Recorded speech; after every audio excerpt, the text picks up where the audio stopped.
ஆஹா கல்யாணம் அடுத்த வர எபிசோடில் பார்த்தீங்க அப்படின்னா, அனாமிகா வந்து எப்படியோ ஜெயிலுக்கு போயிட்டா. இன்னும் திருந்தாத 2 கேஸுங்க இருக்கு. அது ஒண்ணு கௌதமும், சித்ரா தேவி தான். இதுங்கள எப்படியாவது திருந்தணும் அப்படின்னு சொல்லிட்டு பார்த்தீங்கன்னா, கோடீஸ்வரியும் அவங்களோட ஹஸ்பண்டும் பார்த்தீங்க அப்படின்னா, அவங்க வீட்டுக்கு போறாங்க. அங்க போயிட்டு பார்த்தீங்க அப்படின்னா, ஒருத்தர் வந்து பார்த்தீங்க அப்படின்னா, கோடீஸ்வரி வந்து கௌதம் கிட்ட பேசுறாங்க. கோடீஸ்வரி ஹஸ்பண்ட் வந்து பார்த்தீங்கன்னா, சித்ரா தேவி கிட்ட பேசுறாங்க. 2 பேரும் ஆளாளுக்கு நடிச்சு ஒரு விஷயத்த சொல்லி, இந்த மாரி நீங்களும் இருந்தீங்கன்னா, நாங்க போலீஸ்ல போய் கம்ப்ளைண்ட் குடுத்தோம்னா, நீங்களும் ஜெயிலுக்கு போயிருவீங்க அப்படின்லாம் சொல்லி, அவங்க 2 பேரையும் மிரட்டி, அவங்க மனச மாத்துறதுக்கு ட்ரை பண்றாங்க. ஸோ, இப்ப அவங்க 2 பேர்கிட்டயும் ஒரு விஷயத்த சொன்னனால, அவங்க 2 பேரும் பயந்துருக்காங்க. கூடிய சீக்கிரம் அவங்க 2 பேருமே பார்த்தீங்க அப்படின்னா, திருந்தி ஐஸ்வர்யாவ ஏத்துக்கிட்டு நல்லபடியா வாழ தான் போறாங்க.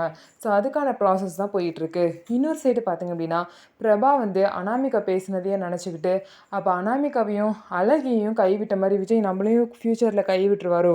அப்படின்னு பயந்துட்டு இருக்காங்க. அதனால விஜய் கிட்ட பார்த்தீங்கன்னா, பிரபா வந்து "நீ அனாமிகா வந்து மனசாரலாம் லவ் பண்ண. அப்புறம் எப்படி இப்ப விட்ட?" அப்படின்னு சொல்லிட்டு கேட்குறாங்க. ஆமா, அப்பலாம் தேடி தேடி தெரு தெருவா போய் அப்படி லவ் பண்ணேன் தான். இப்ப ஆனா எல்லாம் உடைஞ்சு தூள் தூளா ஆயிருச்சு. அப்படின்னு வந்து விஜய் வந்து சொல்றாரு. ஸோ இந்த மாரி ஃப்யூச்சர்ல நம்ம வாழ்க்கையும் ஆயிருச்சுனா என்ன பண்றதுன்னு சொல்லிட்டு பிரபா வந்து பயப்படுறாங்க. அதனால விஜய் கூட சேரத்துக்கும் பயப்படுறாங்க.